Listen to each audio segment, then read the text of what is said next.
Mark எழுதின சுவிசேஷம் 5ஆம் அதிகாரத்தை எடுத்து மார்க் எழுதின சுவிசேஷம் 5ஆம் அதிகாரம்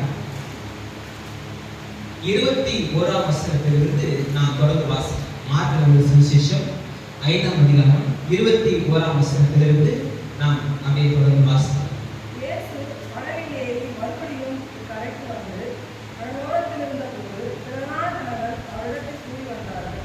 அப்பொழுது ஜெப ஆலய தலைவர் யோனாகிய எபியூ என்பவர் வந்து அவரை கண்டவுடனே அவர் பாதத்திலே விழுந்து, என் குமாரத்தி மரண அவஸ்தைப்படுகிறாள், அவள் ஆரோக்கியம் அடையும்படிக்கு நீர் வந்து அவன் மேல் ஒரு கைகளை வைத்து அப்பொழுது பிழைப்பாள் என்று அவரை மிகவும் வேண்டிக் கொண்டார். அவர் அவனோடே கூட போனார். பிரதான தினங்கள் அவருக்கு பின்சென்று அவரை நெருங்கினார்கள். அப்பொழுது 12 வருஷமாய் பெரும்பாடு தொடர்ச்சி அநேக வைத்தியர்களால் மிகவும் வருத்தப்பட்டு தனக்கு உண்டானவைகளை எல்லாம் செலவழித்தும் சற்றாலும் குணமடையாமல் அதிக வருத்தப்படுகிற பொழுது இயேசுவை குறித்து கேள்விப்பட்டு, நான் அவருடைய வஸ்திரங்களை ஆகி தொட்டால் சுத்தமாவேன் என்று சொல்லி ஜனக்கூட்டத்திற்குள்ளே அவருக்கு பின்னால் வந்து அவருடைய வஸ்திரத்தை தொட்டார். உடனே அவருடைய உதரத்தின் முதல் நீங்கி போயிற்று. அந்த வேதனை நீங்கி ஆரோக்கியம் அடைந்ததை அவன் சரீரத்தில் உணர்ந்தார். உடனே இயேசு தம்மிலிருந்து வல்லமை புறப்பட்டதை தமக்கு அறிந்து ஜனக்கூட்டத்துக்குள்ளே திரும்பி, என் வஸ்திரத்தை தொட்டது யார் என்று கேட்டார். அவருடைய சீஷர்கள் அவரை நோக்கி, பிரதான ஜனங்கள் உன்னை நெருக்கிக் கொண்டிருக்கிறதை நீர் கண்டும் என்னை தொட்டது யார் என்று கேட்கிறீரே என்றார்கள். இதை செய்தவரை காணும்படிக்கு அவர் சுற்றிலும் பார்த்தார். தன்னிடத்திலே சம்பவித்ததை அறிந்த அந்த சீரானவர் பயந்து நடுங்கி அவர் முன்பாக வந்து விழுந்து உண்மையெல்லாம் அவருக்கு சொன்னார். அவர் அவரை பார்த்து, மகளே, உன் விசுவாசம் உன்னை ரட்சித்தது, நீ சமாதானத்தோடே போய் உன் வேதனை நீங்கி சுகமாயிரு என்றார். அவர் இப்படி பேசிக் கொண்டிருக்கையில் ஜெப ஆலய தலைவனுடைய வீட்டிலிருந்து சிலர் வந்து, உம்முடைய குமாரத்தில் மறித்து போனால் இனி ஏன் போதகரை வருத்தப்படுத்துகிறீர் என்றார்கள். அவர்கள் சொன்ன வார்த்தையை இயேசு கேட்டவுடனே ஜெப ஆலய தலைவனை நோக்கி, பயப்படாதே, விசுவாசம் உள்ளவனாய் இரு என்று சொல்லி பேதுருவையும் யாக்கோபையும் சகோதரன் யோவானையும் தவிர வேறொருவரும் தம்முடைய வழிகளுக்கு இடம்படாமல் ஜெப ஆலய தலைவனுடைய வீட்டிலே வந்து சந்தடியை மிகவும் அழுது புலம்புகிறவரை கண்டு உள்ளே பிரவேசித்து, நீங்கள் சந்தடி பண்ணி அழுகிறென்ன, பிள்ளைகள் அழைக்கவில்லை, நித்திரையாய் இருக்கிறாள் என்றார். அதற்காக அவரை பார்த்து நகைத்தார்கள். எல்லாரையும் அவர் வெளியே போக பண்ணி பிள்ளையின் தகப்பனையும் தாயையும் தம்மோடைய மற்றவர்களையும் அழைத்துக் கொண்டு பிள்ளையின் உள்ள இடத்தில் பிரவேசித்து பிள்ளையின் கையை பிடித்து பலி தாழ்வுண்ணி என்றார். அதற்கு, சிறுபெண்ணே எழுந்திரு என்று உனக்கு சொல்லுகிறேன் என்றார். உடனே சிறுபெண் எழுந்து நடந்தாள். அவர் 12 வயதுள்ளவராய் இருந்தார். அவர்கள் மிகுந்த ஆச்சரியப்பட்டு பிரமித்தார்கள். அதை ஒருவருக்கும் அறியாதபடி அவர்களுக்கு உறுதியாய் கட்டளையிட்டு அவளுக்கு ஆகாரம் கொடுக்கும்படி சொன்னார். தேவனுடைய வார்த்தையினால் நிறைவடைதல் அப்படின்ற தலைப்பில் தான் நாம் பார்த்து வருகிறோம். இதனுடைய அல்டிமேட், அதனுடைய உச்சத்திற்கு நேராக நாம் வந்திருக்கிறோம். இன்னும் ஒரு கருத்து சித்தமாக தான் ஒரு 5 வாரங்களுக்குள்ளாக இந்த தலைப்பை நாம் நிறைவு செய்யலாம். இதில் சிறு சிறு தலைப்புகளாக, சிறு சிறு உபதேசங்களாக சில காரியங்களை நாம் பார்த்து வருகிறோம். அதில் முதலாவது, நாம் புது சிருஷ்டியாக்கப்பட்டிருக்கிறோம், தேவன் நமக்குள்ள வாசம் செய்கிறார், நாம் நீதிமான்களாக்கப்பட்டிருக்கிறோம் அப்படின்றத பார்த்து கடைசியாக மீட்பை குறித்து நாம் பார்த்து வருகிறோம். மீட்பு நமக்கு எப்படிப்பட்ட ஆசீர்வாதங்களை பெற்று தருகிறது அப்படின்றதை நாம் பார்த்து வருகிறோம். இதில் கடந்த வாரம் ஒரு முக்கிய பகுதிக்கு நேராக சென்றோம். என்னன்னா, இயேசு கிறிஸ்து இந்த பூமியில அற்புதங்களை நடப்பித்தது அவருடைய வல்லமையின்படி அல்ல, அவருடைய வல்லமையின் வெளிப்பாடு இல்லை. ஏன்னு கேட்டீங்கன்னா, அவருடைய வல்லமை பார்த்தீங்கன்னா இந்த சர்வத்தின் சிருஷ்டிக்கும் அளவு பிரம்மாண்டமான வல்லமை. அதை இங்கே அவர் பூமியில செய்ததெல்லாம் ஒரு மனுஷனுக்குரிய அதிகாரத்தோடு தான் அவர் அற்புதங்களை செய்கிறார். இதுதான் நம்ம போன வாரத்தில் பார்க்க ஆரம்பிச்சோம். ஆபிரகாமின் பிள்ளைகளுக்கு, கர்த்தரால் தெரிந்து கொள்ளப்பட்ட பிள்ளைகளுக்கு ஒரு மனுஷனா என்னென்ன காரியங்களை செய்ய முடியுமோ அதனுடைய முழுமையை தான் அவர் செஞ்சு காண்பிச்சார். அதை தவிர அவர் வானத்திலிருந்து வந்த தேவகுமாரனாக இருந்ததுனால அவருடைய வல்லமையை பயன்படுத்தி இதெல்லாம் அவரே செய்யவே இல்லை. அவருடைய வல்லமைன்றது பிரம்மாண்டமானது, இன்னும் அதிசயமானது. இதுக்கு நம்ம நிறைய உதாரணங்களை பார்த்தோம். ஒவ்வொரு உதாரணத்திலையும் ஒவ்வொரு அற்புதத்திலையும் கர்த்தர் அவர் செய்த அற்புதங்களை தனக்கு இப்படிப்பட்ட வல்லமை இருக்குன்றதை காண்பிக்கிறதுக்காக அவர் செய்யவே இல்லை. தனக்கு இவ்வளவு பெரிய வல்லமை இருக்கு, தனக்கு இவ்வளவு பெரிய அதிகாரம் இருக்கு, தனக்கு ஒரு பெரிய ஒரு விசேஷித்த மகிமை இருக்கு அப்படின்றத எல்லாரும் பார்க்கணும், எல்லாரும் இது பண்ணட்டும் அப்படின்ட்டு அவர் செய்யவே இல்லை. எங்கேயுமே அவர் அப்படி செய்யவே இல்லை. தேவை உள்ளவர்களுக்கு அவர்கள் அந்த தேவை இருக்க வேண்டிய அவசியம் இல்லைன்றத அவர்கள் உணரும்படியாக ஒவ்வொன்றையும் தெளிவாக காண்பிக்கிறார். ஒவ்வொரு அற்புதமும் ஒவ்வொரு விதங்கள்ல நடைபெறுகிறது. எங்கேயுமே ஒரு அற்புதம் இன்னொரு அற்புதத்துக்கு ஒரே மாதிரி அவர் ஒரே பேட்டர்ன்ல பண்ணவே இல்லை. சில விஷயங்களை அவர் பயன்படுத்தவே இல்லை. அதாவது இங்க போய் அதை எடுத்து வா, அதை போய் இது செய், இந்த பரிகாரத்தை போய் பண்ணு, இங்க இதை பண்ணு, அதை பண்ணு, அவர் எதுவுமே செய்யல. ஒரே ஒரு இடத்துல என்ன பண்ணுவாரு, சேற்ற குழப்பி கண்ணு தடுவாரு. அதே மாதிரி நம்ம செய்யணும்னு அவசியம் கிடையாது. அது ஏன் செஞ்சாருன்னா எல்லாத்துக்கும் ஒரு ரீசன் இருக்கு. ஏன்னா அது ஓய்வு நாள். ஓய்வு நாள்ல நான் சொன்னேன் ஸ்கெட்சஸ் ஆஃப் ஜூஸ் லைஃப்னு சொல்லிட்டு ஒரு கட்டளை 360 கட்டளைகளுக்கு மேலாக 10 கட்டளையை நிறைவேற்றுவதற்கு 360 கட்டளைகளை அவர்கள் யூதர்கள் இது பண்ணாங்க. நிறைய முறை சொல்லியிருக்கேன். ஒரு ஓய்வு நாளை கடைபிடிக்கிறதுக்கு என்னன்னா ஓய்வு நாளை ஆசிரியப்பையாக அப்படின்னு ஒரு கட்டளை இருக்கு. இந்த கட்டளை அவங்க நிறைவேற்றணும் அப்படின்றதாக என்ன பண்ணுவாங்கன்னா ஓய்வு நாள் அவங்க இந்த ஓய்வு நாளை நிறைவேற்றுவதற்கு எந்த அளவுக்கு போயிடுவாங்க அப்படின்னா ஒரு பொருளை இழுக்கவே மாட்டாங்க, எதையுமே பிளக் பண்ண மாட்டாங்க, அதாவது எதையுமே கிள்ள மாட்டாங்க, கிள்ளி எடுக்க மாட்டாங்க, எதையும் ஒரு பொருளை இழுக்க மாட்டாங்க. ஏன்னா இழுக்கிறது உழுவதற்கு சமம், கிள்ளுவது அப்படின்றது அறுவடைக்கு சமம். இதெல்லாம் செய்யக்கூடாது, கர்த்தர் செய்யக்கூடாது அப்படின்னு சொன்னாரு அப்படின்ட்டு இவங்க ரொம்ப காம்ப்ளிகேட் ஆக்கினாங்க, கடினமாக்கிக்கிட்டு அதுல ரொம்ப தங்களை பரிசுத்தவான்களாய் காமிச்சுக்கிட்டாங்க. மற்ற ஜனங்கள் பார்க்கும்போது இவங்க இவ்வளவு காரியங்களை கடைபிடிக்கிறாங்களே அப்படின்ட்டு ஒரு மிரட்சியை ஏற்படுத்தும் விதமாக சில காரியங்களை செஞ்சுட்டாங்க. தவிர கர்த்தர் அதை அனுமதிக்கவே இல்லை, கர்த்தர் அதை விரும்பவும் இல்லை.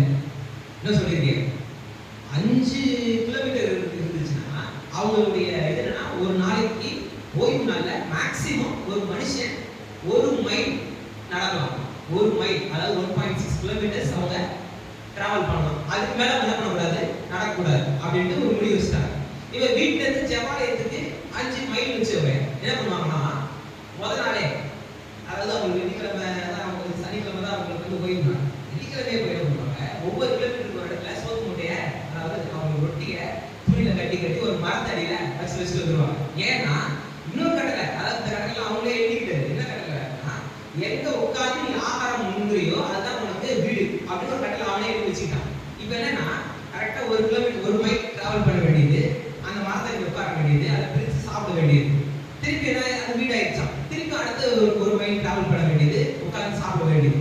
இப்படி ஒரு ஜெபாலயத்துக்கு போவதற்கு கூட அவங்களாலே அவங்க சில கட்டளைகளை பண்ணிக்கிட்டு ஏற்படுத்திக்கிட்டு தேவனுக்கு விரும்பாத, தேவனை விட பரிசுத்தராய் நல்லா காமிச்சுக்கிட்டாங்க.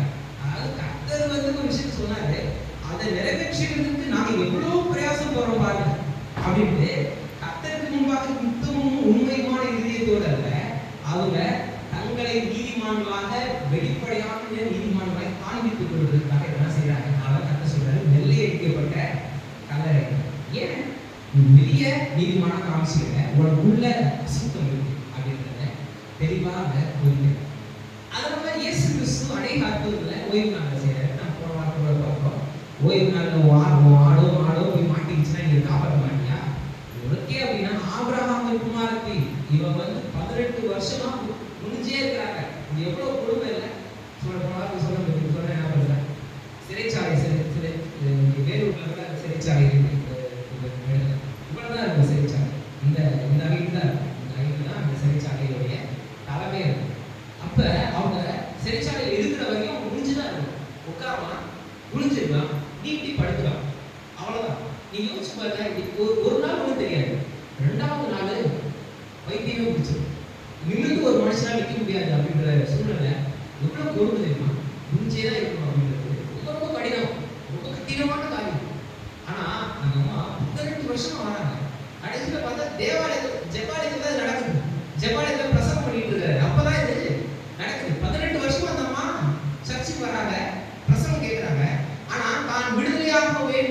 கர்த்தர் விரும்புகிறார், கர்த்தருடைய சித்தம் அது அப்படின்றத ஒருவரும் அவங்களுக்கு அறிவிக்கவே இல்லை.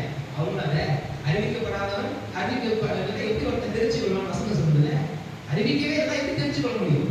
அப்ப அறிவிக்கவே இல்லை, அதனால அவங்க தெரிஞ்சு கொள்ளவில்லை. ஏன் அறிவிக்கவே இல்லை அப்படின்னா, கிட்டத்தட்ட 400 வருஷம் இந்த தீர்க்க தரிசனமும் இல்லை, கர்த்தருடைய வார்த்தை இல்லை, ஒன்றும் இல்லை, ஆவிக்குரிய மந்த நிலையாக இருக்கு. மல்கியா தீர்க்க தரிசனத்துக்கு அப்புறம் கிட்டத்தட்ட 400 வருஷம் அவங்களுக்கு ஒண்ணுமே இல்லை. எப்படி மோசேயின் காலகட்டத்தில் 430 வருஷம் அவங்களுக்கு கர்த்தருடைய வார்த்தையே இல்லாம இருந்து அவங்க அதுக்கப்புறம் கர்த்தரை என்னைக்கு அவங்க தேவையான அன்னைக்கு கர்த்தருடைய வார்த்தை வருது.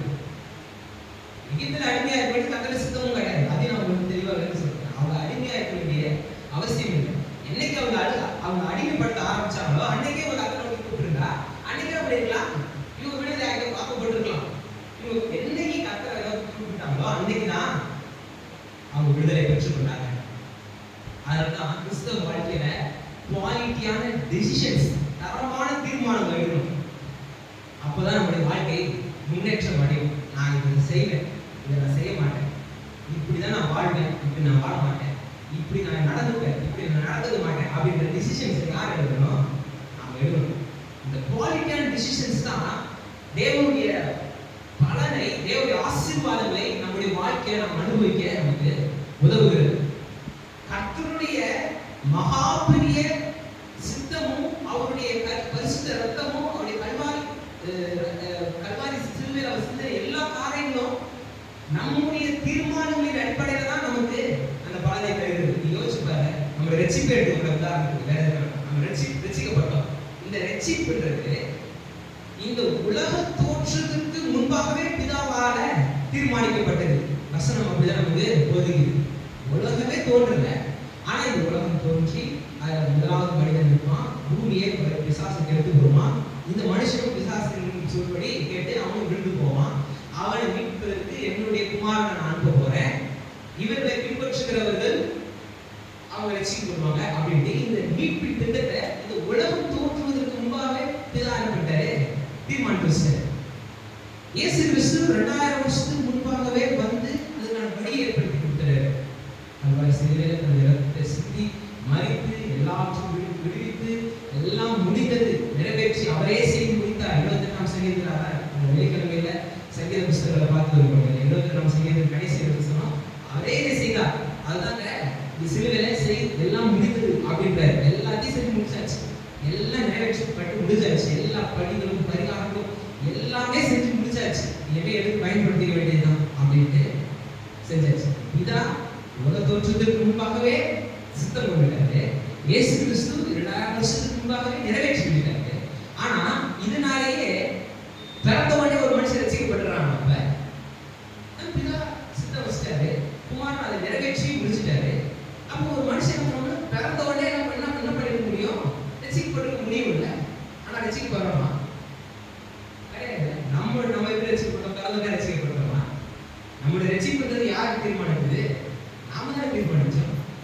இல்லை, இந்த ஆண்டவரை நான் பின்பற்ற போறேன், இவர் தான் என்னை ரட்சகர், இவர் தான் என்னை மீட்பர், இவருடைய வழியில நடத்த போறேன் அப்படின்னு என்னைக்கு நாம தீர்மானிச்சோம் அன்னைக்கு நம்ம ரட்சிக்கப்பட்டோம். அப்ப பிதாவின் சித்தம் இருந்துச்சு, குமாரனாகிய இயேசு கிறிஸ்து நிறைவேற்றிட்டாரு. ஆனா நாம என்னைக்கு தீர்மானிச்சோமோ அன்னைக்கு தான் நம்ம அதை பெற்றுக்கொண்டோம். என்னைக்கு நாம டிசைட் பண்ணுவோம், அதுதான் என் வழி, நாம தீர்மானிச்சோமோ அன்னைக்கு தான் என்ன பண்ண முடியும்? ரட்சிக்கப்பட்டோம். சின்ன குழந்தைங்க அதை என்ன பண்றோம்? சர்ச்சைக்கு அவன் முடிச்சாலும் அழுதாலும் என்ன பண்றோம்? பிடிச்சி கூட்டு வந்துடும். ஒரு கட்டத்துக்கு மேல பிடிச்சி கம்பல் பண்ணி காரை பிடிச்சி கூட்டு வந்து 4 ரூபா போட்டு கையில் ஒரு பைபிள் கொடுத்து உட்கார படித்து தெரிந்தோ இல்லையோ உட்கார வைக்கிறோம். இது பண்றோம்.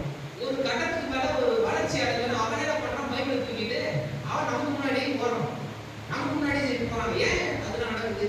அவன் நான் கர்த்தரை கேட்டுக்கூடிய இருதயம் அவங்களுக்கு ஆல்ரெடி வருது. இதுக்கு பெற்றோர் என்ன பண்றோம்? நம்ம கைட் பண்றோம். அது அவசியம். அதை நம்ம அந்த வழியில நடத்த வேண்டியது அவசியம். அப்ப இதெல்லாம் பண்ணி கடைசி அவங்க என்ன பண்றாங்க? நமக்கு முன்னாடி ஓடி வந்து கர்த்தருடைய சமூகத்துல உட்கார்றாங்க, அவங்க கர்த்தருடைய வார்த்தை கேட்கிறாங்க, அப்புறம் அவங்க ரட்சிக்கப்படுறாங்க. இது எல்லாமே இண்டிவிஜுவலா அவங்களுக்கு நடக்குது. அதுக்கு நம்ம சின்ன குழந்தைல சும்மா நம்ம அதை கைட் பண்றோம். ஆனா ரட்சிப்புன்றது ஒவ்வொருத்தரும் தனிப்பட்ட டிசிஷன்ஸ், தீர்மானம், அவங்க எடுக்கிற தீர்மானம். நம்ம அப்படிதானே செஞ்சோம். நமக்கு சில பேர் இந்த ஆண்டவரை ஏற்றுவோம்னு சொல்லியிருக்கலாம், கேள்விப்பட்டிருக்கலாம். இவர் தான் ஆண்டவர், இவர் தான் ரட்சகர், இவர் தான் மீட்பர், என்னுடைய எல்லா தேவைகளுக்கும் பரிகாரி அவர், அவரே எல்லா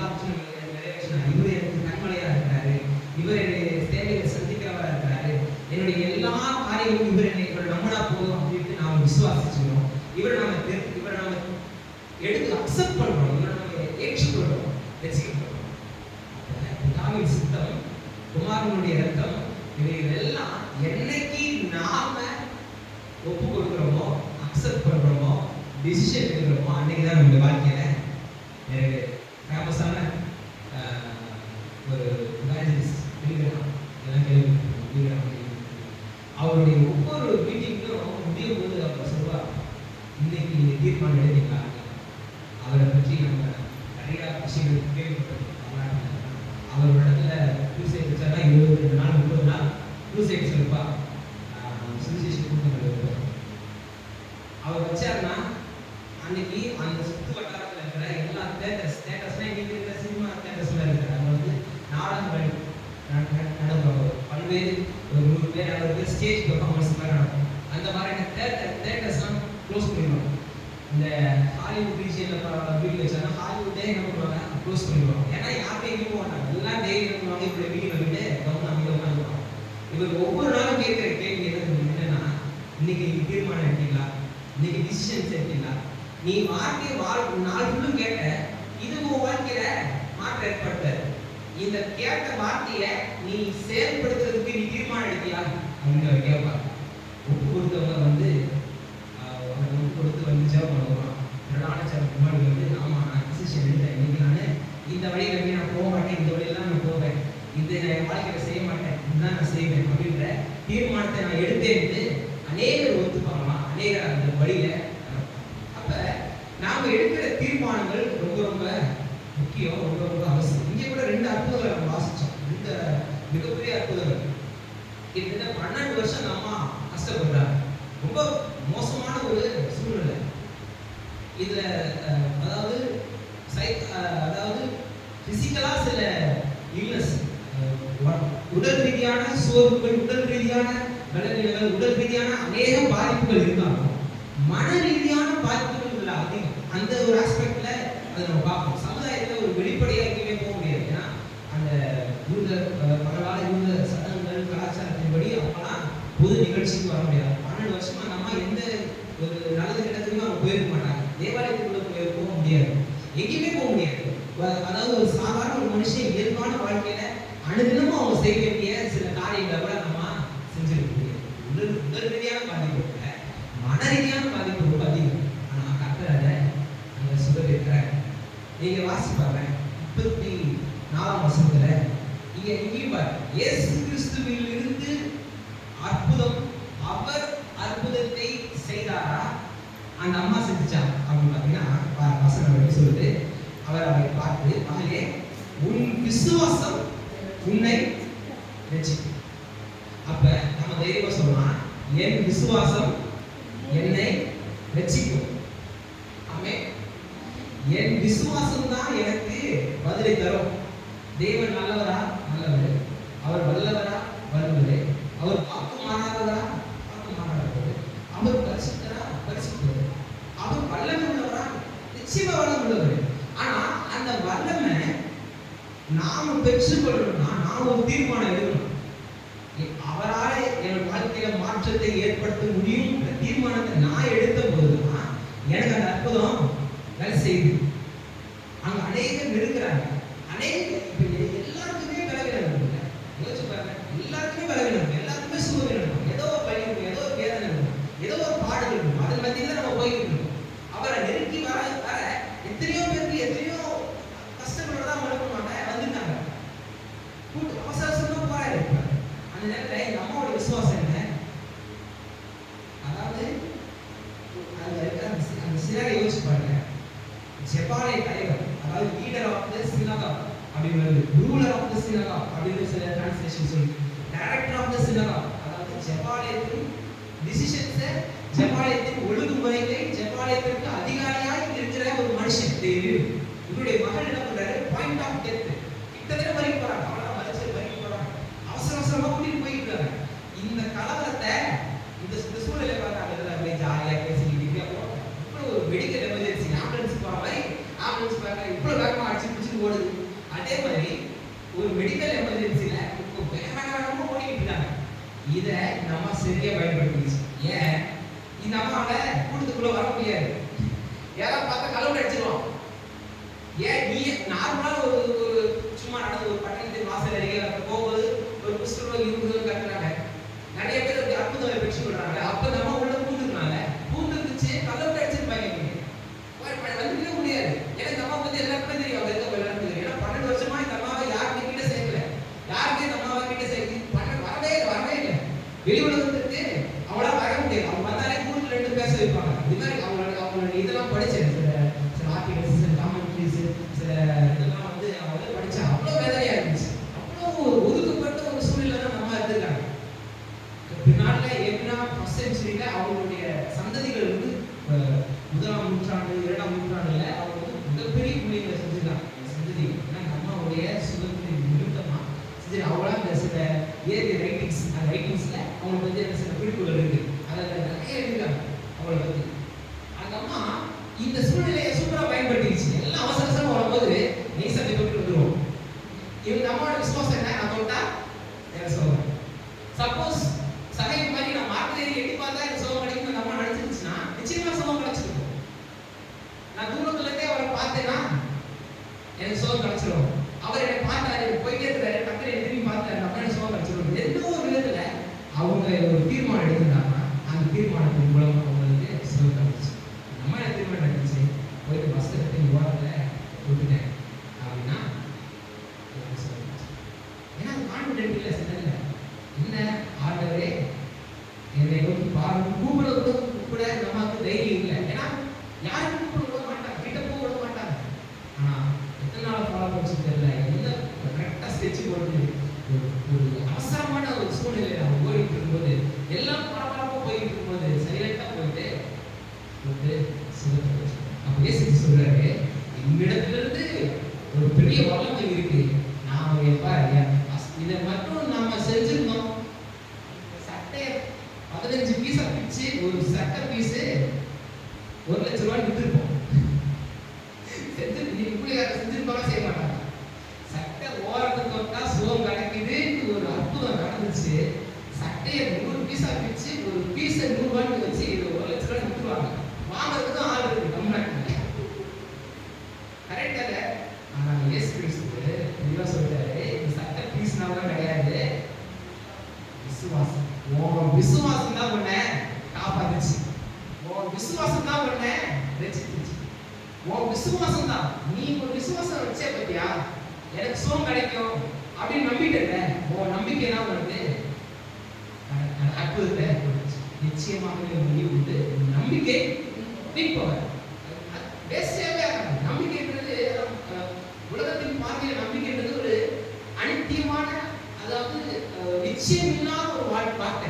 நம்புறேன், நான் கொடுக்குறேன், நம்புறேன் அப்படின்னாலே நீங்க நம்பாதீங்க, தரமாட்டான், நம்பவே முடியாது. நாளைக்கு நான் தரேன் அப்படின்ட்டு யாரும் சொன்னாங்கன்னா நம்ம நம்ப முடியாது. உலகத்தின் பார்வையில் நம்பிக்கைன்றது நம்புறேன் அவங்க சொன்னா அது நடக்காம போயிடணும். ஆனா கிறிஸ்தவத்தில் நமக்கு நம்பிக்கை நிச்சயமாய் நடக்குன்ற எதிர்பார்ப்பு.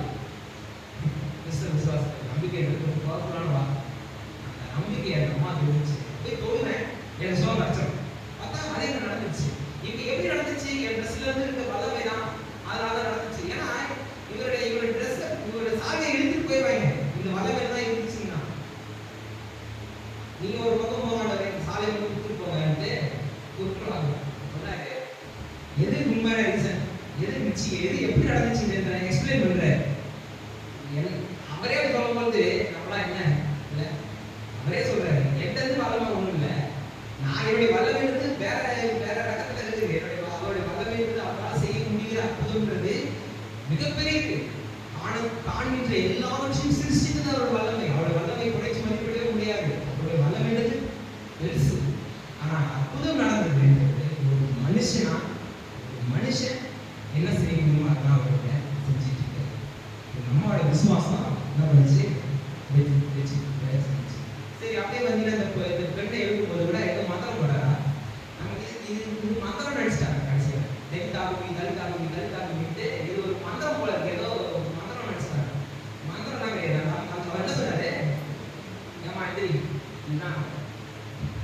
நம்ம ஊர்ல பேர் வைப்பாங்க, குழந்தைகள் பேரெல்லாம் கேட்டீங்கன்னா சிரிப்பா இருக்கும்.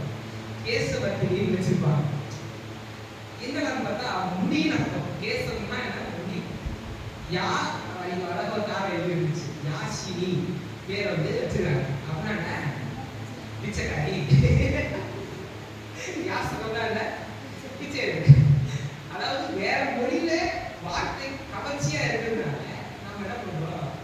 அந்த எழுதி வச்சுக்கிறாங்க. அது அவங்க விருப்பம். இருந்தாலும் சில வார்த்தைகள் அர்த்தத்தை நம்ம தெரிஞ்சு வச்சுக்கணும். அதே மாதிரி கைத்தாவும் நீங்க இது ரொம்ப பெரிய மதம் போலது.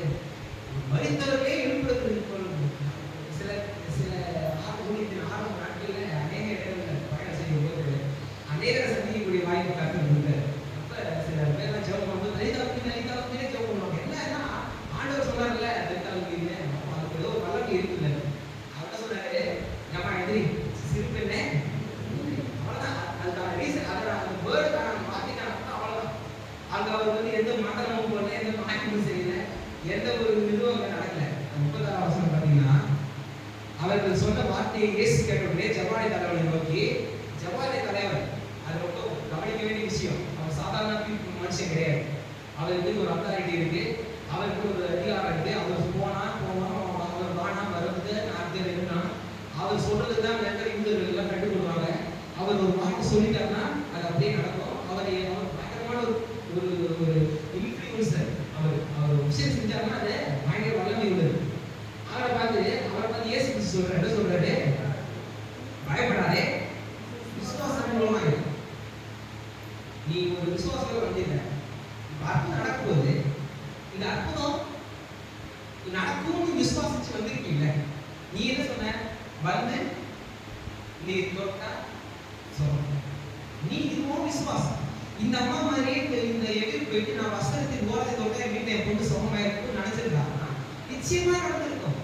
வர வேண்டிய அவசியமே இல்லை. ஆண்டவரே வேலைக்காரன் சொஸ்தமாகுமான்னு ஒருத்தர் வந்து கேட்டான். 130 சொஸ்தமாச்சா? எல்லாரும் சொஸ்தமாச்சு. இன்னொருத்தர் கிட்டத்தட்ட 34 கிலோமீட்டர் தள்ளி இருக்கிறாரு ஒருத்தர். அவங்க மகன் மரண அவஸ்தைப்படுறாரு. இவர் வந்து கேட்கிறாரு, ஆண்டவரே திருப்பி போறதுக்கு ஒரு நாள் பிரயாணம் ஆயிரும், நீ இங்கேயே சொல்லுதாங்க நடக்கும்னு சொல்றாரு. பார்த்தா அங்க நடக்குது. இவரோட விசுவாசம் நீங்க வாங்க நடக்கும். இப்ப இடையில பார்த்தா சூழ்நிலை ரொம்ப மோசமாயி போச்சு. என்ன சொல்ல போனா மரிசியா போயிட்டான் அந்த பேருக்கு. இப்ப சொல்றாரு, அவரை டிஸ்டர்ப் பண்ணாதப்பா, முடிச்சுட்டு போச்சுப்பா அப்படின்னு கூப்பிடுறாங்க. அப்பவே சொல்றாரு, நீ ஆரம்ப விசுவாசம். அப்ப விசுவாசம் வைக்கும் போது சூழ்நிலை மோசமா இருந்துச்சு. பாதி வரையில சூழ்நிலை இன்னும் ரொம்ப மோசம் ஆயிடுச்சு. நீங்க என்ன எதிர்பார்த்தீங்க அது இல்லாமே இல்லை அப்படின்ற மாதிரி ஆயிடுச்சு. ஆனா இப்பயும் சொல்றேன், விசுவாசத்தை விட்டுறாங்க, விசுவாசத்தை காக்கும். அப்ப இந்த விசுவாசம் தான் அவர்களோட அற்புதங்களை பெற்று வருவதற்கு இவர்களுடைய விசுவாசம் பெரும் பங்கு தருகிறது.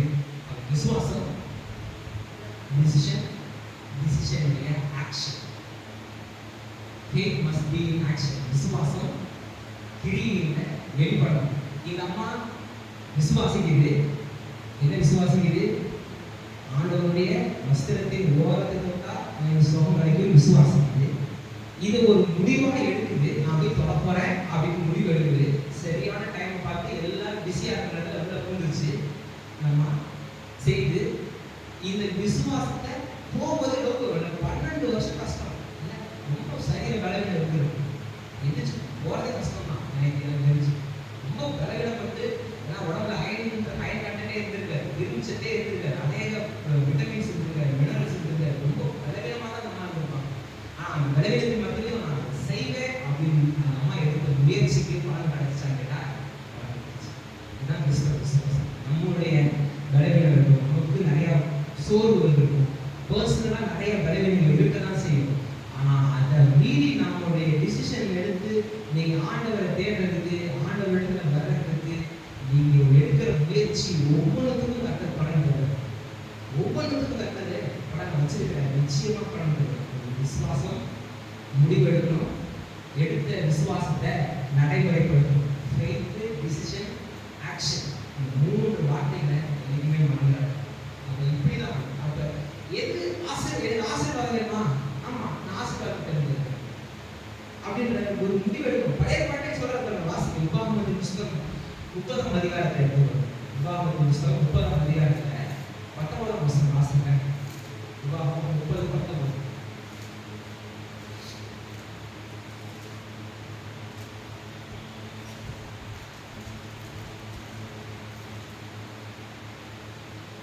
நான் ஜீவனையும் மரணத்தையும் ஆசீர்வாதத்தையும் சாபத்தையும் உணர்வும் வைத்தேன். நல்லா கவனிங்க. நான் ஜீவனையும் மரணத்தையும் மரணத்தையும் ஆசீர்வாதத்தையும் ஆசீர்வாதத்தையும் சாபத்தையும் சாபத்தையும் உனக்கு முன்பாக வைத்தேன். கொஸ்டின் பேப்பரை உனக்கு முன்பாக வச்சிருக்கேன். Choose the best option. என்று உங்கள் மேல் வானத்தையும் பூமியையும் எனக்கு சாட்சி வைக்கிறேன். வைக்கிறேன். அதாவது உண்மையாவே நிச்சயமாவே உனக்கு முன்னாடி ஒரு கொஸ்டின் பேப்பர் இருக்கு. அந்த கொஸ்டின் பேப்பர்ல மரணமா ஜீவனா ஆசீர்வாதமா சாபமா எந்த எந்த சாய்ஸை நம்ம எடுக்க போறோம். கொஸ்டின்ல ஆன்சர் நான் ரெண்டு கொஸ்டின் ரெண்டு ஆப்ஷன் நம்ம தேர்ந்தெடுக்கணும். இப்போ பாருங்க, ஆண்டவருடைய விருப்பம் எது? கொஸ்டின் வச்சுட்டாரு. ஆண்டவருடைய விருப்பம் எது அப்படின்ட்டு அவரே ஆன்சரிங் கத்து தராரு. ஆன்சர் சொல்லி தராரு. என்ன பாருங்க, ஆகையால் நீயும் உன் சந்ததியும் பிழைக்கும்படிக்கு நீ ஜீவனை தெரிந்து கொண்டு நீயும் உன் சந்ததியும் பிழைக்கும்படி எந்த சாய்ஸை நீ தேர்ந்தெடுக்கணும்? ஜீவனை தெரிந்து கொள்ளணும். இந்த உலகத்துல மரணம் இருக்கு, ஜீவன் இருக்கு, ஆசீர்வாதம் இருக்கு, சாபம் இருக்கு. உனக்கு நான் ஜீவனையும் ஆசீர்வாதத்தையும் தருகிறேன். அப்படியா வந்திருக்கு? என்ன சொல்ல போட்டிருக்கு? ஜீவனை தெரிந்து கொள். சாய்ஸ் நம்ம சூஸ் பண்ணணும். எதை நான் ஃபாலோ பண்ண போறேன், எதை நான் பின்பற்ற போறேன் அப்படிங்கிற சாய்ஸ் என்கிட்ட இருக்கு. நான் தேர்ந்தெடுக்கணும். நான் பிழைக்கணும், என் சந்ததி பிழைக்கணும்னா நான் தான் என்ன பண்ணணும்? தேர்ந்தெடுக்கணும். நான் தான் என்ன பண்ணணும்? அதை செலக்ட் பண்ணணும். இதுதான் என்னுடைய வழி. இந்த வழியில் தான் இருக்க போறேன். இதை நான் எதுவுமே செய்ய மாட்டேன். இந்த கர்த்தருக்கு பிரியமில்லாத காரியங்களை வாழ்க்கைக்கு இனிமே அனுமதி கிடையாது. இந்த காரியத்தை கர்த்தர் விரும்ப மாட்டாரு, அதுக்காக நான் செய்ய மாட்டேன். இந்த காரியத்தை கர்த்தர் விரும்புவார், இனிமே நான் செய்ய போறேன். இனிமே நான் கரெக்டான விதங்களில் நடந்துப்பேன். கர்த்தருக்கு பிரியமான வாழ்க்கை இருக்கும் அப்படின்ற முடிவை யார் எடுக்கணும்? நாம் எடுக்கணும்.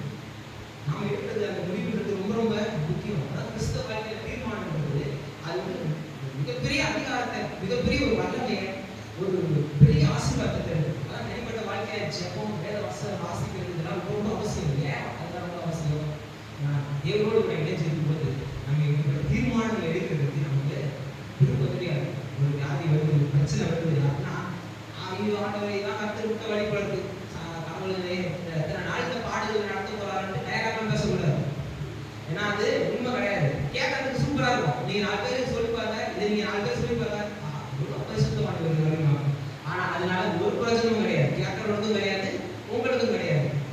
இது இவ்வளவு நாள் இந்த இதுல நடக்கிறேன்னு பார்ப்போம் அப்படின்னு சொல்றதுலாம் கிடையாது. நாம என்ன டிசிஷன் எடுக்கணும்? இது எனக்கு கிடையாது. ஒருவேளை வந்திருக்கலாம், ஒருவேளை இந்த சூழ்நிலை வந்திருக்கலாம், பாடு இருக்கலாம்.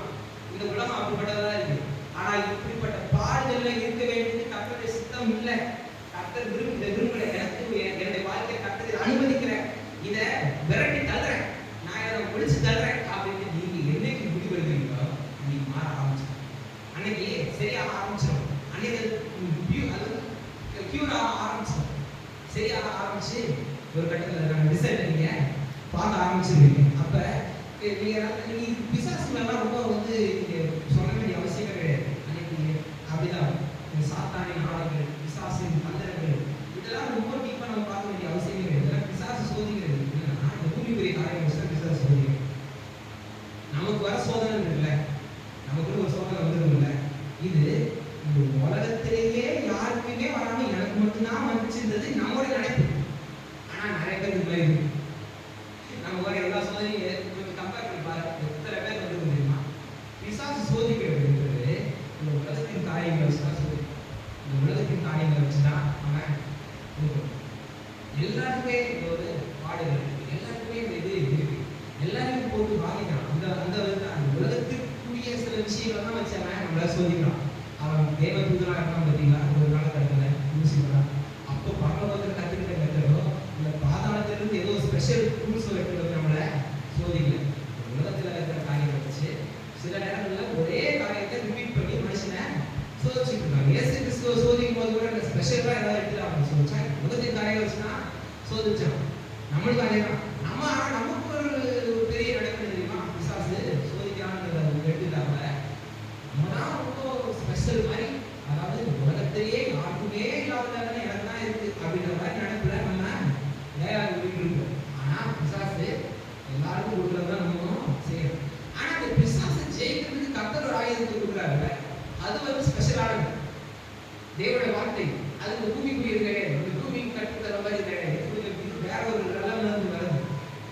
கர்த்தருடைய ஆவியானவர், பரிசுத்த ஆவியானவருடைய வல்லமை, அது வேற ஒரு லெவல்ல இருக்கு. இயேசு கிறிஸ்துவின் நாமம், இயேசு கிறிஸ்துவின் ரத்தம், இவைகள் எல்லாம் இதெல்லாம் வச்சு நம்ம பிசாசு ஜெயிக்க முடியும். அப்ப இந்த டூல்ஸ் வந்து நமக்கு கர்த்தர் ஒரு பெரிய காரியங்களை, கர்த்தர் ஒரு அதிசயமான விஷயங்களை, ஆச்சரியமான விஷயங்களை, பிசாசை வேறுபடும் அதிகாரமுள்ள விஷயங்களை கர்த்தர் நம்ம கையில கடவுள கொடுத்திருக்கிறார். அப்ப நம்ம எடுக்கிற டிசிஷன்ஸ் ரொம்ப முக்கியம். அது ரொம்ப அவசியம். அந்த டிசிஷன்ஸை எடுக்க வேணும்னு கர்த்தர் விரும்புகிறார். தீமோத்தேயுக்கு பவுல் எழுதும் ஒரு இடத்துல இருக்காங்க. 2 தீமோத்தேயு புத்தகம் 2ஆம் அதிகாரம் 20ஆம் வசனத்தை வாசிக்கிறேன். 2 தீமோத்தேயு 2:20.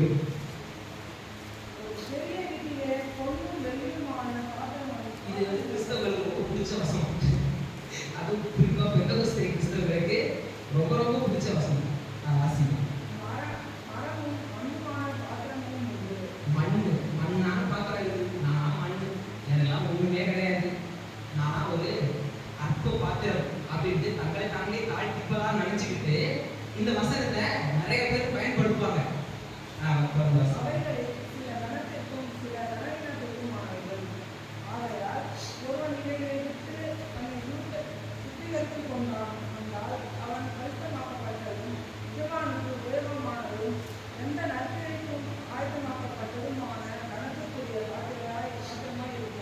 அப்ப 20ஆம் வசனம் சொல்லுது, உங்க வீட்டுல பொருள்கள் மண்ணும் மரமும் கூட இருக்கு. நடக்கக்கூடிய பாத்திரம் இருக்கு, கனவீனத்துக்குரிய பாத்திரங்கள் இருக்கு. இப்ப நம்ம நினைச்சு நம்மளே தாழ்த்திக்கிறோம் அப்படின்ட்டு, நான் ஒரு சாதாரண ஆள், எனக்கு வந்து அப்படி இல்லை எப்படி இல்லை அப்படி இருக்கணும். இது வந்து தாழ்மை கர்த்தரை விரும்புறாருன்னு நம்ம நினைச்சிட்டு இருக்கோம். ஆனா கர்த்தர் அதை விரும்புறாரா? நம்மளை வந்து ஒண்ணு சிம்பிள், நம்ம உள்ள இருந்து இது எங்க இடத்துக்கு போகுது, நேரோட பிச்சத்துக்கு போகுது அப்படின்னு நம்ம நினைக்கணும். அது நல்லா படிக்கணும், நல்லா ஆசீர்வாதமா இருக்கணும், நல்லா வாழ்க்கையில முன்னேறணும், நான் போனதை விட நல்லா போகணும் அப்படின்றத நம்ம ஆசை. அர்த்தம் சொல்றாரு, கொள்ளாதவர்களாகிய நீங்களே உங்களுடைய பிள்ளைகளுக்கு இவைகளை யோசிக்கும் பொழுது நன்மைக்கு காரணராகிய ஜீவனின் அதிபதியாகி அவர் எப்படி யோசிப்பார்? நம்மளை நல்ல வெசல்ஸா, பயனுள்ளவர்களா, பிரோஜனம் உள்ளவர்களா இருக்கணும்னு கர்த்தர் விரும்புகிறார். நீங்க இருக்கிற எல்லாரும் இருக்கிறவங்க, இந்த கேட்கிற யாராலும் எல்லாருமே கர்த்தருடைய காலத்துல பிரோஜனம் உள்ளவர்களா இருக்கணும்னு கர்த்தர் விரும்புகிறார். ஆனா பிரோஜனம் உள்ளவர்களா இருக்கிறதுக்கு என்ன வழி? 21ஆம் வசனத்துல பவுல் சூப்பரா சொல்றாரு. என்ன சொல்றாரு? ஆகையால் ஒருவன் இவைகளை விட்டு சில காரியங்களை விடணும், செய்ய வேண்டியாலே கடவுள பாத்திரமா இருக்கணும்னு விரும்புறவன், அதாவது அன்பெருமைக்காக இல்ல, கர்த்தர் சித்தத்தை நிறைவேற்றுவதற்கு நான் கர்த்தருடைய கருத்துல பிரயோஜனமுள்ளவனா இருக்கணும்னு விரும்புற ஒவ்வொருத்தரும் கர்த்தருக்கு பிரியமில்லாத காரியங்களை விடணும். இது எனக்கு தேவையில்லைன்னு விட வேண்டியது ரொம்ப ரொம்ப அவசியம். என் வாழ்க்கைக்கு அவசியம் இல்லை, இது எனக்கு தேவையில்லை அப்படின்ட்டு உதறி தள்ள வேண்டியது ரொம்ப ரொம்ப முக்கியம். ஆனா இது எப்படி சொல்றாரு தீமோத்தேயு போல் சொல்றது, தன்னை சுத்திகரித்துக் கொண்டால் விட்டு தன்னை பரிசுத்தமாக்கி தன்னை சுத்திகரித்து பிதாவுக்கு பரிசுத்தமாய் அவருக்கு பிரியமாய் அவருக்கு ஏற்றவர்களாய் தன் வழியை காத்துக் கொண்டார். அவன் பரிசுத்தமாக்கப்பட்டதும் எஜமானுக்கு உபயோகமானதும் எந்த நற்கிரியைக்கும் ஆயத்தமாக்கப்பட்டதுமான கணக்கிற்குரிய பாத்திரமான எப்படிப்பட்டதா இருக்கணும்? பரிசுத்தமாக்கப்பட்ட, உபயோகமான, எல்லாவற்றுக்கும் ஆயத்தமான ஒரு பரிசுத்தமுள்ள, நீதி உள்ள, ஒரு ஆசீர்வாதம் உள்ள ஒரு வாழ்க்கையை நாம் வாழணும்ன்றது நம்முடைய விருப்பமாக இருந்துச்சுன்னா, நமக்கு அது பிரயோஜனமா, நமக்கு அது விருப்பமாக இருந்துச்சுன்னா, அதை நாம் என்ன பண்ணணும்? சில காரியங்களை விட்டு நம்முடைய வழிகளை, நம்முடைய காரியங்களை பரிசுத்தமாக்கிக் கொள்ள வேண்டியது அவசியம். நம்முடைய வழிகளை நாம செவ்வையாக்கிக் கொள்ள வேண்டியது அவசியம். அப்படி செய்யப்படுவது நிச்சயமாய் கர்த்தர் முன்னேற அவசியம். டிசிஷன் எடுக்க இப்ப